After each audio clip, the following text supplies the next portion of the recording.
Hi, if you're a new real estate agent, you're probably being told by your broker and your manager in your company that the best place to start as a new agent is getting business from your sphere of influence, which is the people that you know and the people who know you.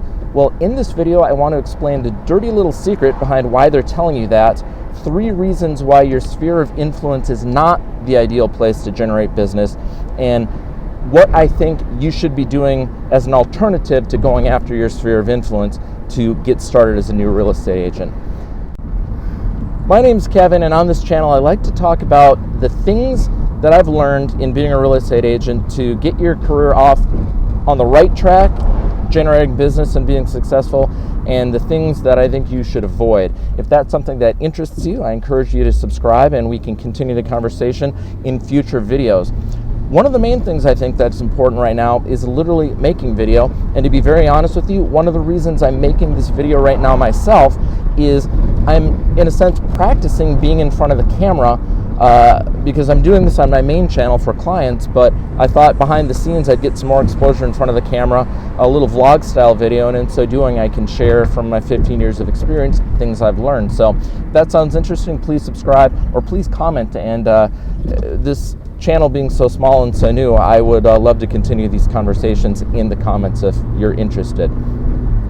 So the dirty little secret about why real estate brokerages are always telling you as a new agent that you really need to be going after your sphere of influence is, as you know, there's a high rate of failure in the real estate business. A lot of agents who start out being agents maybe last for a few months, 6 months, a year, and in reality it's almost like a multi-level marketing business if you've ever been involved in that. The first people you go to are the people who know you because they're going to feel kind of compelled to work with you, and it's a good source of new business when you start to get your career going. Now, the reason this works for your brokerage and your company and your managers is because even if you're only in the business for a few months, if you get 1 or 2 or 3 clients, especially at the type of commission split you might be at as a new agent, they're going to make some money from you as a client. And even if you only last a year, if they get 1 or 2 or 3 deals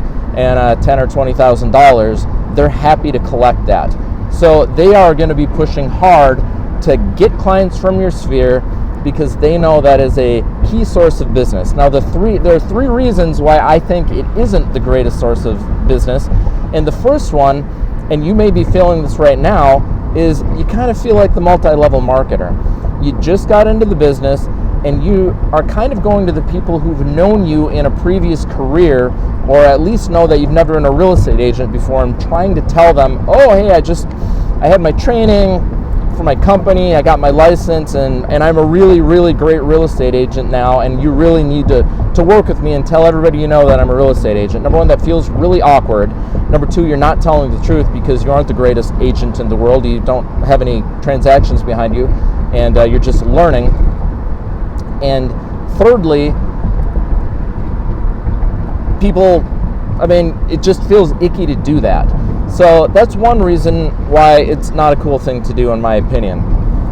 Secondly, when you're doing that, you don't have any control over the clients that you're getting. If you're just pushing out to your sphere that, hey, you're a great new agent and everybody should use you, besides the fact that it feels awkward, maybe you'll get a few clients, maybe you won't. But if you're putting your whole business on emails and calls to your sphere and people who know you, not only are you annoying them, but you never know when that business is going to come in. It's going to be totally hit or miss.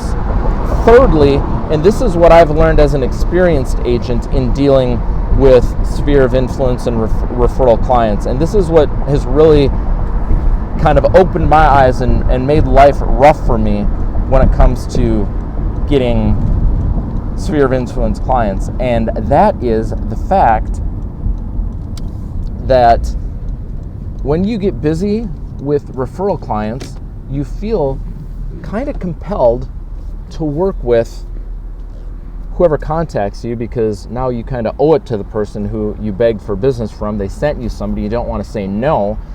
And the other thing is, if you're not targeting a particular area geographically or a particular type of client, you're going to end up literally probably covering so much ground, it's going to make your life crazy, and it's going to make being a real estate agent not all that enjoyable. That's exactly what I went through in 2019 and 2020. Just from being a real estate agent for 15 years, I have a large past client base of people who like and trust me. And when somebody calls me and says, hey, I got your name and number from so-and-so who says you're great, it was really uncomfortable for me to say no to that business. So I took the business that came in, and I was literally covering like sometimes 70 miles in a day from one appointment to the next in the metro area that I'm at. And it really, really made that year in particular extremely difficult for me.